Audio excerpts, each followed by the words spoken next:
Three, two, one.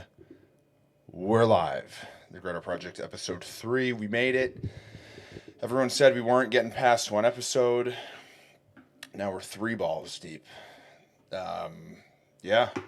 It's been lots been going on. I'm like 4 days-ish behind.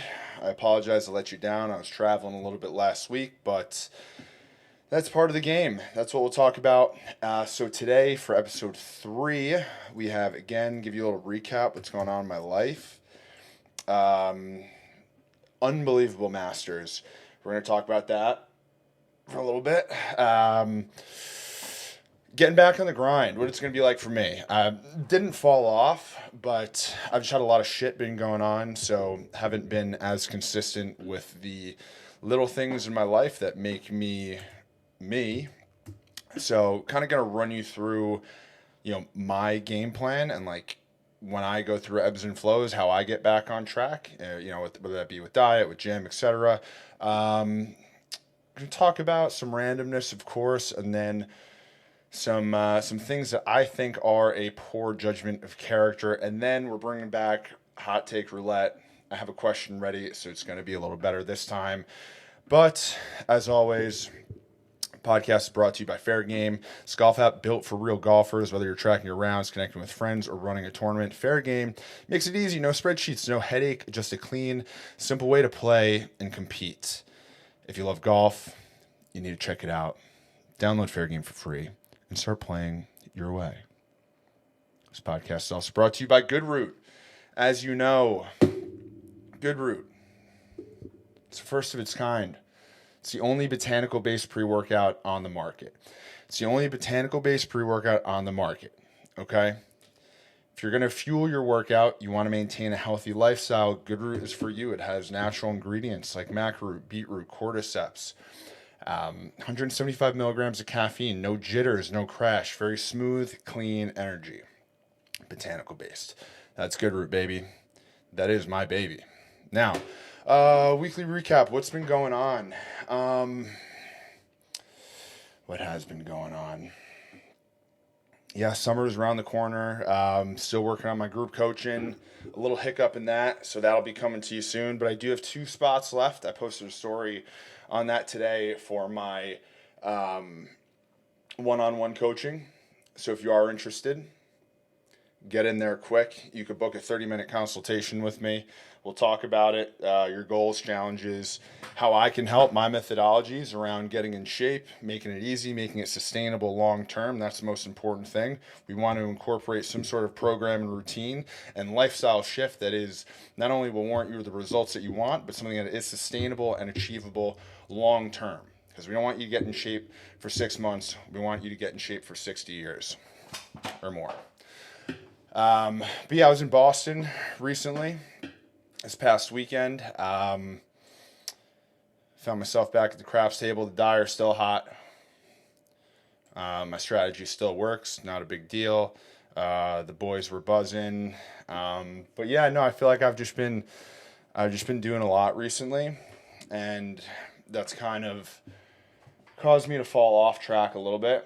I definitely put on a couple LBs, but it's fine. I mean, the one thing you want to be cognizant of is, like, there are going to be busy times in your life where you just have a lot of work events, a lot of social events, a lot of family events, whatever it may be, where certain parts of your routine or certain things that allow you to be consistent and make sure that you maintain a certain body fat percentage, maintain a certain level of muscle mass, all those things where you may fall off track a little bit. Now, I'm a little more granular with it. If like, most people look at me and be like, oh, you haven't fallen off track at all. Like, you look the same. Sure, maybe that's a little bit of my body dysmorphia, but it's also about how I feel. Once you kind of maintain a certain lifestyle for an extended period of time, that becomes your new normal. So for me, now that like my diet's kind of been not total shit, I usually do like the 80-20 rule. I'm probably like 60-40 right now, or like 65. I'm probably like 65-35, and even that little 15% shift. think it has a little bit of an impact on my energy levels. My workouts are still fine, but I probably put on like a pound, but I don't like that. Maybe 2 pounds. So let me just talk you through, if this is happening to you where you're really backed up with work or you just have a lot of shit going on. The one thing that you need to do first is don't stress. Understand that this is life. This is a normal trajectory of life where you're going to go through ebbs and flows. You're going to have busy periods. You're going to have lighter periods. You have certain times of your life where certain things will take priority over other things. And the number one thing you can't do, because it's only going to make it significantly worse, is stress. If you stress about it, you're going to fuck up your metabolism. You're going to fuck up your sleep. Those are two extremely important things for building muscle and burning fat. So I want you to understand that everything is still fine. You're just going to take a few weeks, you're going to make some minor changes, and you're going to get back on track. So that's the first thing that I do, is I kind of calm my brain down a little bit and say, hey, we fell off track a little bit, but it's fine. We acknowledge it, and now we game plan for the next month or so to make some small incremental changes that'll compound over time to get us back on track. The last thing we want to do is just completely cut everything out of our life and make drastic changes. We don't need to do that. That's not really necessary, in my opinion, and especially since it's only been a handful of weeks that our routine has changed a little bit. So, gonna make some small changes. Gonna go back to somewhat of a stricter meal prep routine. That's something that I fell off that I recognized. It's okay. That's one of the first problems. If I usually do like an 80-20 split in my diet where it's 80% clean, 20% flexible, and it shifted back towards a 65% clean and a 35% flexible. What can I do? What's the first step I can do to kind of restructure that scale? Bring it back to homeostasis, to the 80-20. That's cut out 15% of the shit that I've been eating. So that means going back to a more structured meal prep routine. So that means later tonight, I'm going to do a big old grocery haul. I'm going to buy all the food that I need, and it's going to force me to eat clean because I don't like throwing shit out and wasting money, which I've done in the past, and I don't like doing it. So I'm going to stock the fridge with my go-to meals. Again, I'm going to make sure it's really easy. What I'm going to sacrifice is like the variety of food for the simplicity of the meal prep. Because as you guys know, I don't really like to meal prep. So that's one of the sacrifices I'm going to make. I'm going to go simple meals. I'm going to do my sweet potatoes, my ground beef, my steak, just chicken, regular potatoes, just eggs, obviously. But yeah, I'm just going to stick to the whole foods, keep it clean, keep it light. And then also just going to pump the brakes on kind of my social life a little bit, which has kind of been draining me. It's easy to kind of get caught up and seeing friends, people reach out, people you haven't seen in a while, you'll catch up with them, and it's just a lot of moving pieces that can force you to kind of stay off track. So we're officially going into do not disturb for the next few weeks. I'm not going to be a ghost, obviously, but I'm just going to pump the brakes and kind of reprioritize things in my life. One being my diet, two being the gym, and then of course like work and family and all that stuff. That's super important, but that's not going anywhere.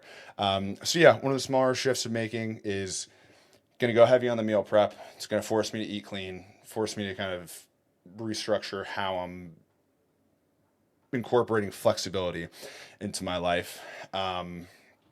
Also in the gym as well. I'm going to do some either post or pre-workout cardio. Not every day, but I'll probably do it for 4 days a week for the next few weeks until I feel I'm comfortable with where I'm at body fat wise. This is not something I do on a weekly basis in the past. I usually will either like lift 5 days a week or 6 days a week and then maybe do cardio 1 or 2 days a week. So now I'm kind of doubling up the cardio. It's still not a ton when I do cardio. It's only 30 minutes on the Stairmaster. So again, in my eyes, like a lot of people may think, oh, you're doubling the cardio. That's a lot.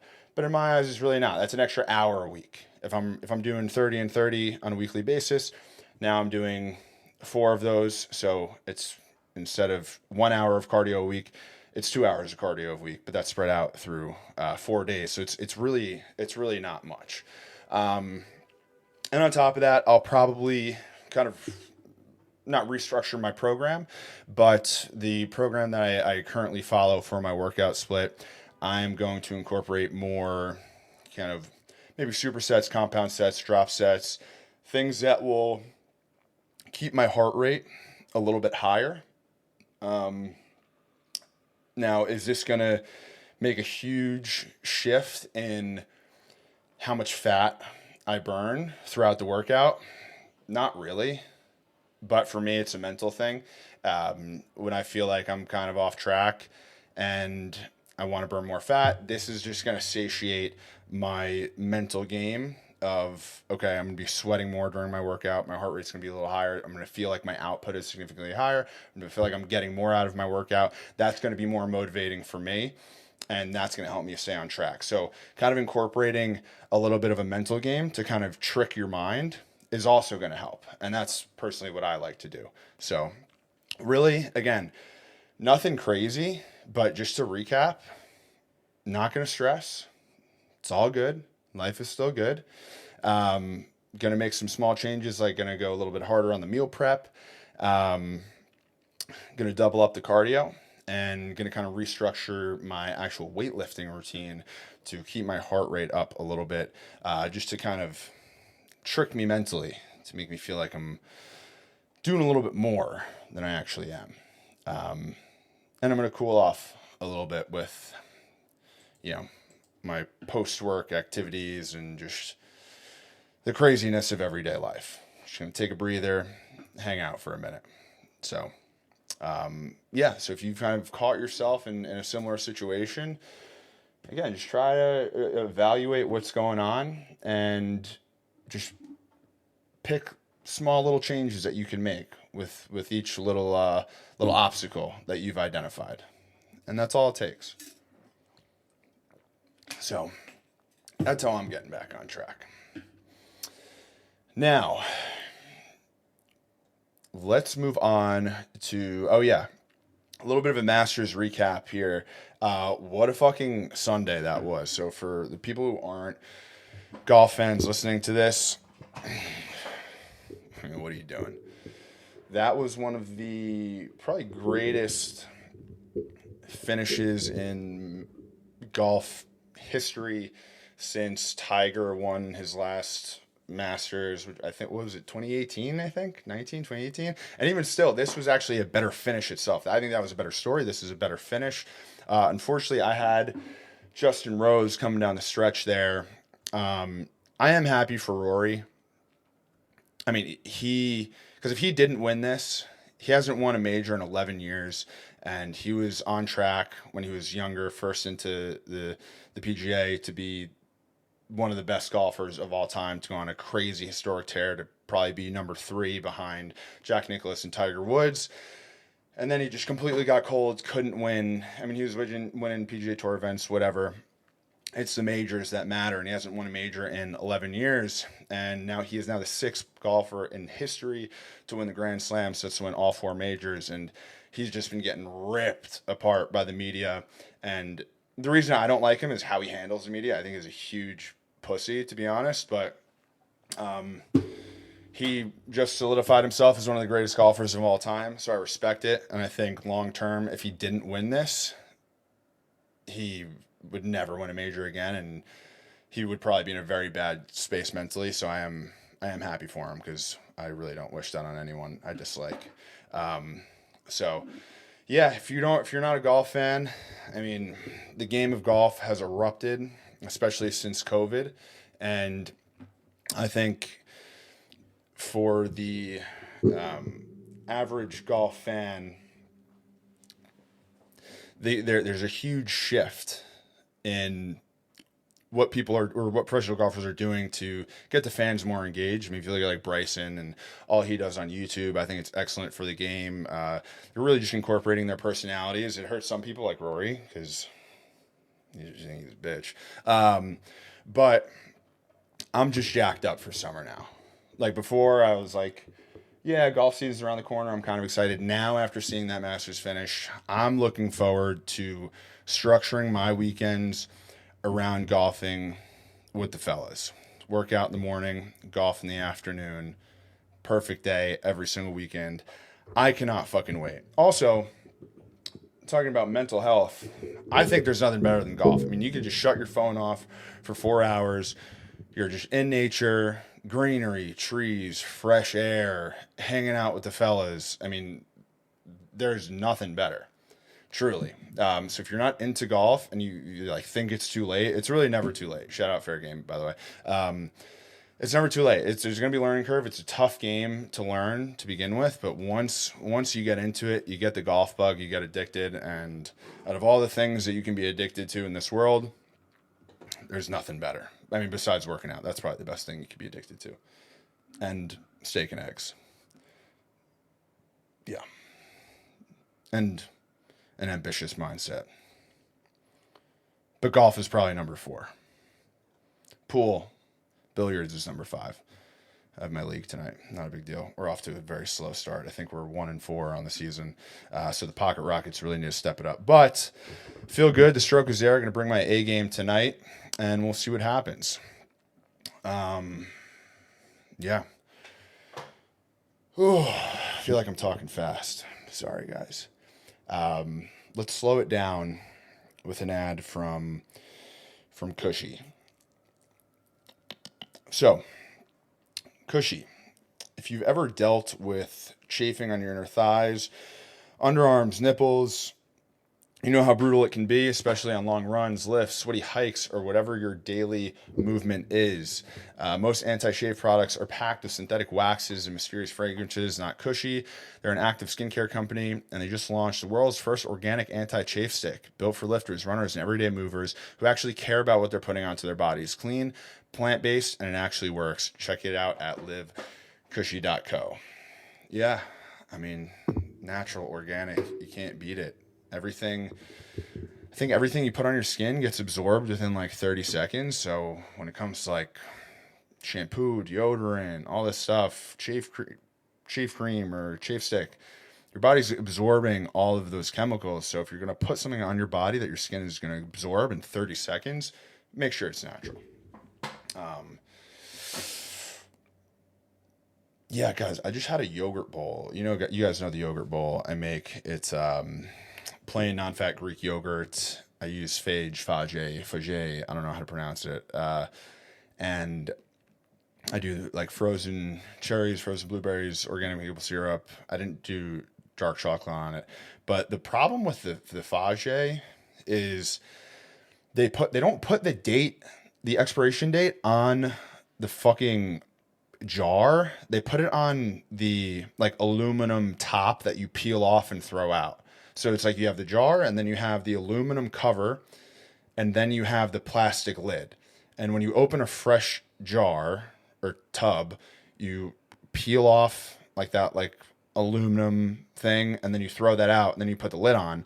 Then you throw that out and then you don't know the expiration date. And I think it wasn't expired, but I don't know. And it's just like not sitting in my stomach well right now. So I'm like kind of getting worried. And it was a big bowl. Like it was like half the tub. So, I hope I don't, I don't know. And I have to squat after this. Back squat. We're going heavy today. So I'm getting kind of worried that maybe that was expired because my stomach is barking. Whatever. We power through. So I'm going to jump in because the person I'm going to call for Hot Take Roulette, he has a call at 4:00 because I just want to make sure. I was just like kind of teasing it. I was like, hey, you going to be around? I got to call you. And he was like, yeah, I got a call at 4. So Let me get him on the horn. I usually do hot take roulette at the end, but I want to ask Greg this question in particular. So we're gonna get it in a little early. Let's see if he answers. Let's see what he says.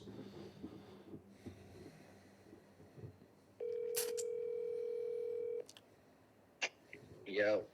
Greg, how are you? Yo, what up? What's up? How we doing?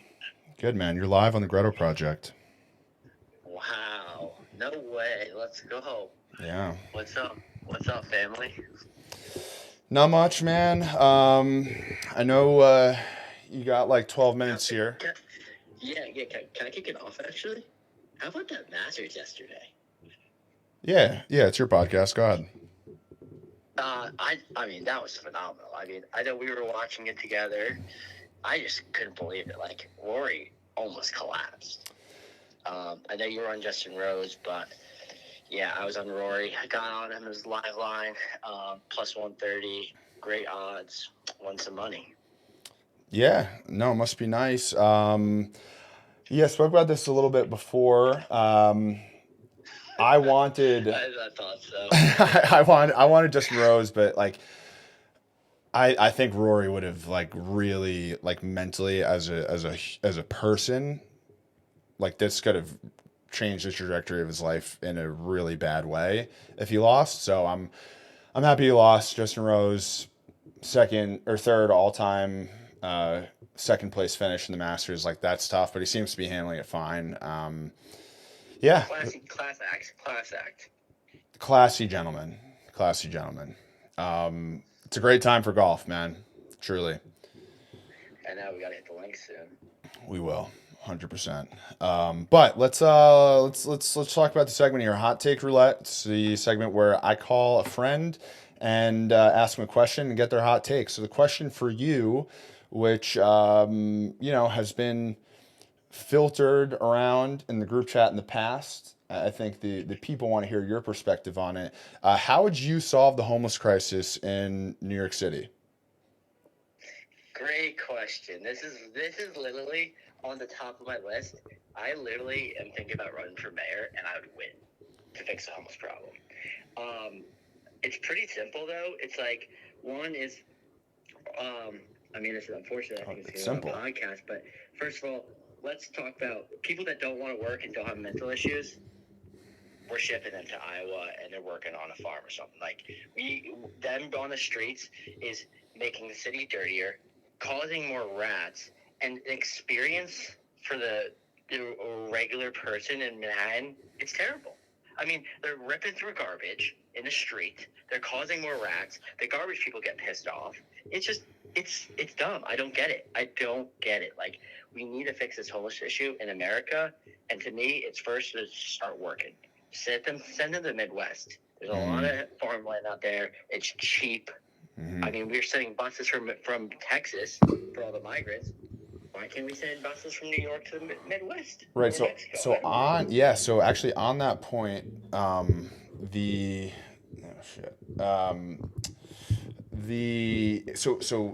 shipping people over here, if that's already not working for the migrants, why do you think it's going to start working for for the homeless now? If they're already trying it and it's not really working. So to me, this comes to like a Walmart, right? Like Walmart created a city around, and like it created a city in the Midwest. Yeah. Why can't we do that with homeless people? With like, well, because I think for them to create that city probably costed multiple $1 billion. You're right, but how many billions of dollars is New York City paying for these homeless people to stay on the streets and clean up all their garbage? That's a fair point, Greg. I would put money towards that. That's a very fair point. It's a win-win. So that would be my first plan as mayor. Mm-hmm. But yeah, I mean, there are a lot of also mentally ill people on the streets, and I do feel for them, and it is sad, and I think those are the people that are the most dangerous. But some fact I've found out is actually mental hospitals have significantly decreased in this country, and that is because of tax reasons, which don't even get me started. I don't even know. I don't really want to go down that rabbit hole.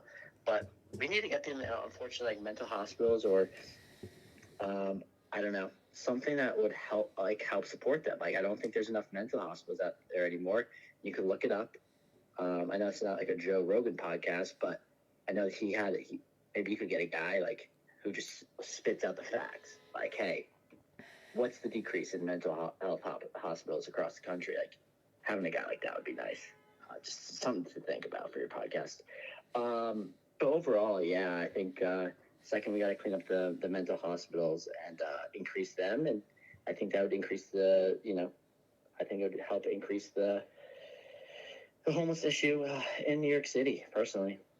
Yeah, I like it. I would vote for you. I appreciate that. Yeah. Two biggest thing I would figure out right now, just so you know, is the homeless issue and the rat situation. When you fix those two issues, those are the two biggest. Dude, I'll tell you what. I have not seen a lot of rats in a while. But I kind of agree with you, but I've been an Upper East Side guy. Bougie motherfucker. Surrounded by rats. Yeah, well, I kind of agree with you. East Village is fucking disgusting. It is. Chill.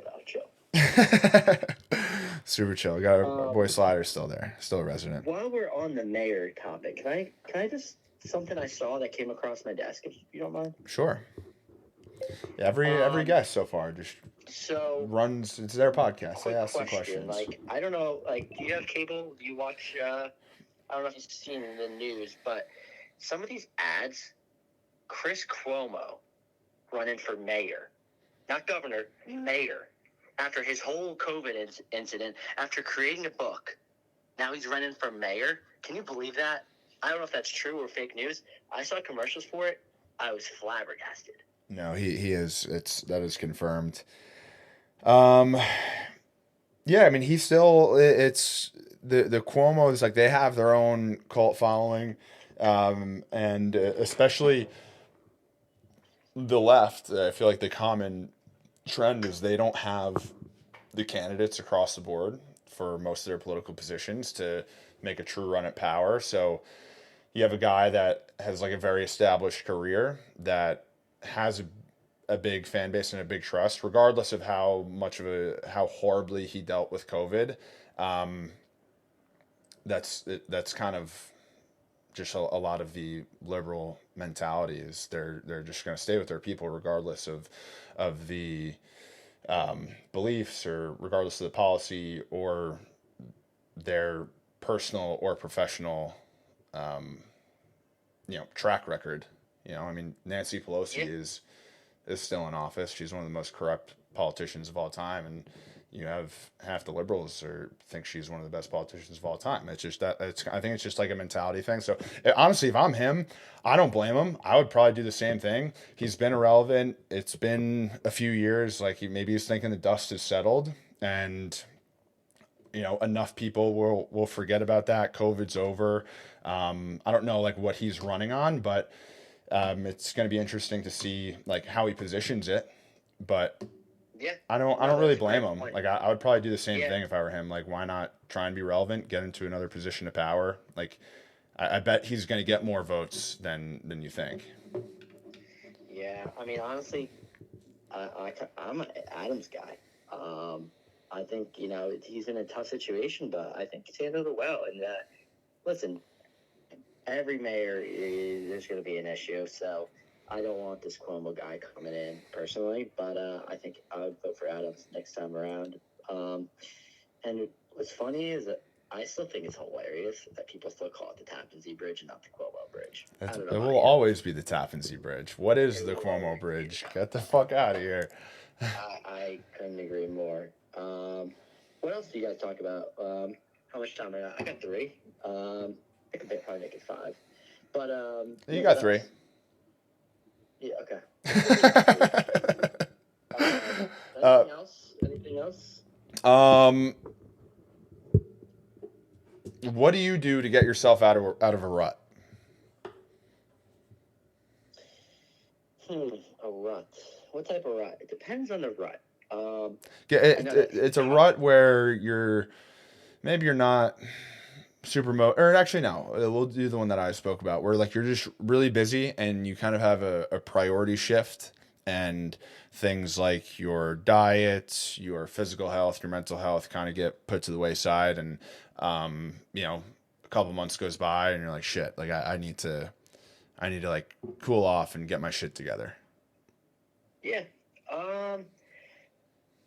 Probably like just reset and start. You got to start somewhere, right? I think that's always the key. Like when I get out of a workout rut, I mean, I don't do anything crazy workout wise like you, but like I think it's important to get that physical activity down, whether it's go for a walk, start there, or playing basketball with your friends. Shout out Spotted Owls. Big game tomorrow. Lost by 30 last game, so big game. I would think it just starts, from day one, like, hey, I'm going to do this and then increase it from there. I think that helps a lot. And a couple things. I know the weather's not been great, and, sometimes I haven't been in a rut in the winter, but winter's tough for me. So I think trying to get that vitamin D and try to get some physical activity is like super important. So yeah, that's kind of my opinion. I think it's depending on the situation for people, but do what you love or what, gets your mind off of things.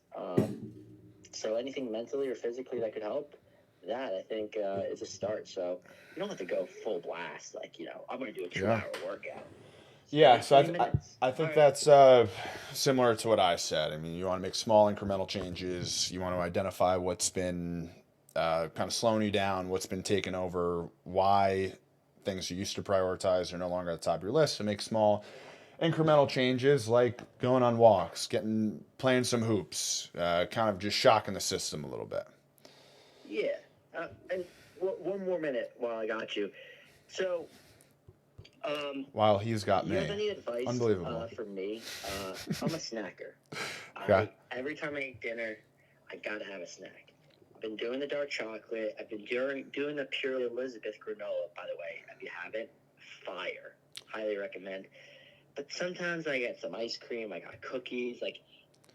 Not that I can't stop, but like I always gotta have a sweet and a salty. So I usually get pretzels with that. I know it's not unhealthy, but like, do you have any good advice for that? Like someone who's a snacker after dinner that's like, I just need a craving for some, not sugar per se, but like a sweet. That's me. I mean, that's what I need every night. I would be careful with the granola and the dark chocolate because they both are very calorie dense. The most important thing you can do is just don't keep that shit in the house. Like if you have those snacks, like you're going to snack on them. So that's the one thing is like limit what you keep in your apartment and limit what's accessible to you, because if you have that craving and you need to satiate it, you're going to take whatever's in front of you. So if you have the pretzels, if you have the chocolate, if you have the granola, all these like pretty high calorie dense foods, like that's what you're going to use, and it's not really what you want.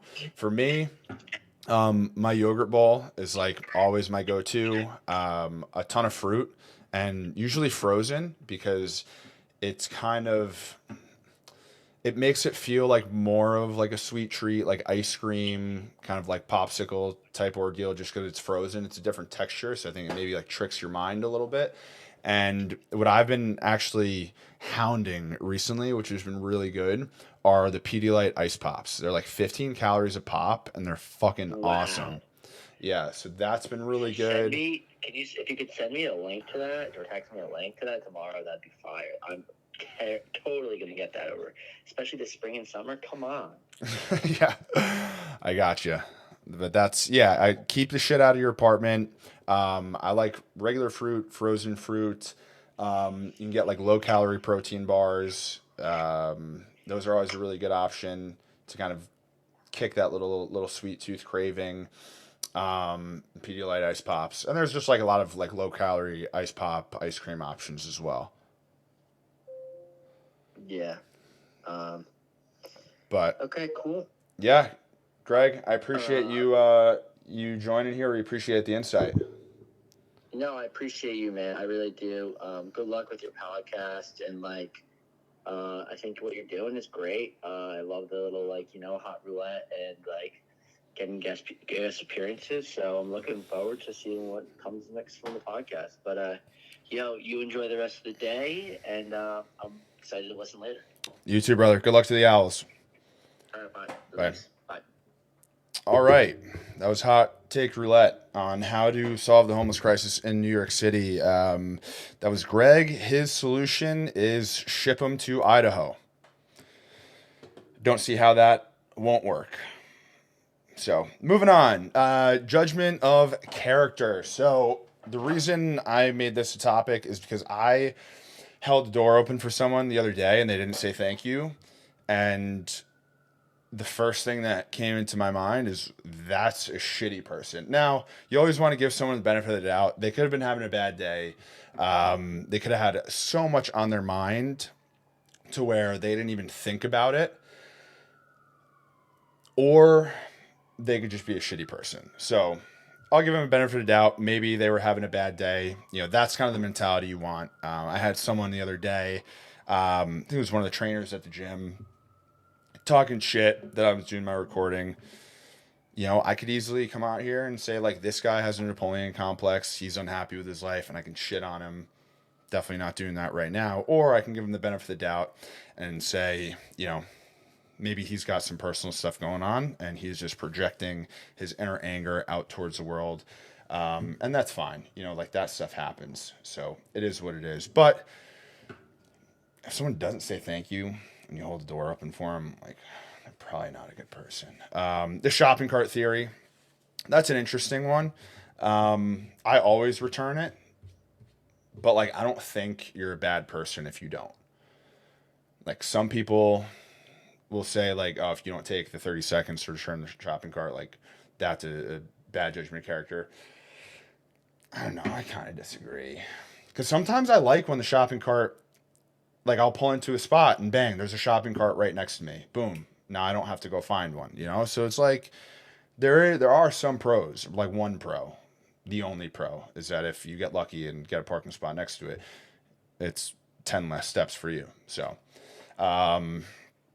behaving poorly towards folks in hospitality, like at hotels, waiters, waitresses. If you're rude to a waiter or waitress, like, that's just, we don't even need to go down that rabbit hole. And the most important one, if I send you a meme or a reel or a TikTok video and you don't double tap it, lose my number. That's all I'll say about that. We'll talk about a little bit more randomness. I think we're coming up on, I got like 7 minutes here.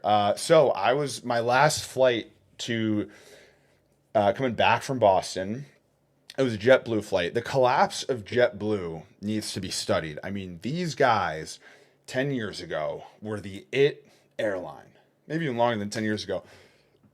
The only airline consistently had TVs. Like, you told someone you were flying JetBlue or you had JetBlue points, like, you were rolling in it, status, your parents got money, like, you're flying nice, luxury. JetBlue, what a shithole of an establishment. The terminals are garbage around here. The power trip that the flight attendants had when I was on this flight back to from Boston blew my mind. So I'm on this flight. There's like, call it 100 seats. It like wasn't a very big plane.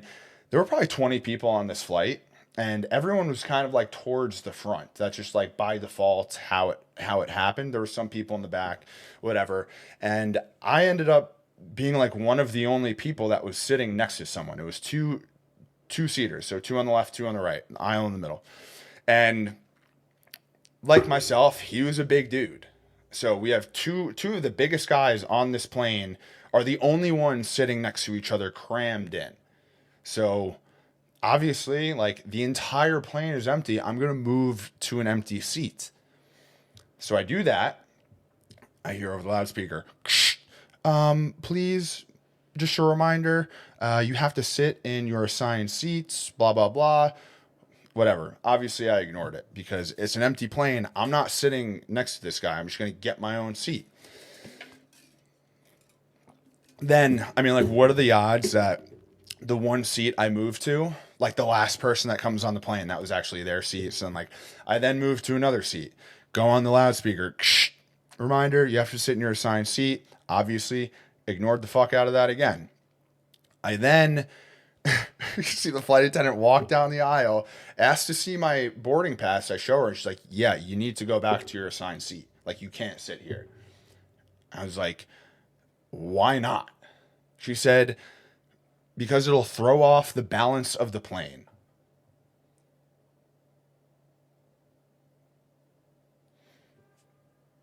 I'm flattered that you think my shoulders are so broad and large that I'm going to fuck up the weight distribution of this ginormous piece of tin floating through the air.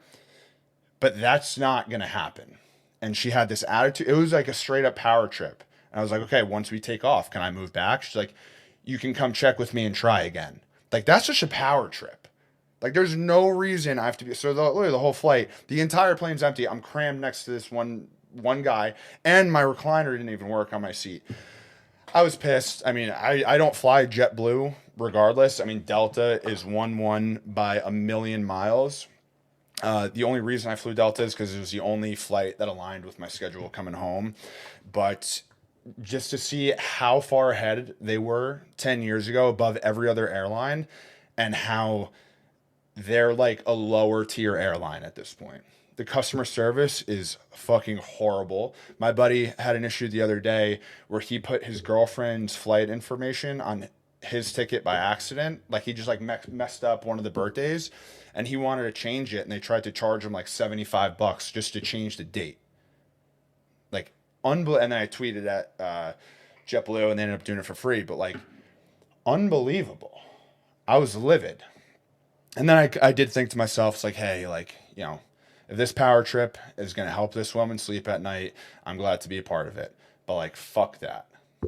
That was bullshit. So, fuck JetBlue, Team Delta, all the way.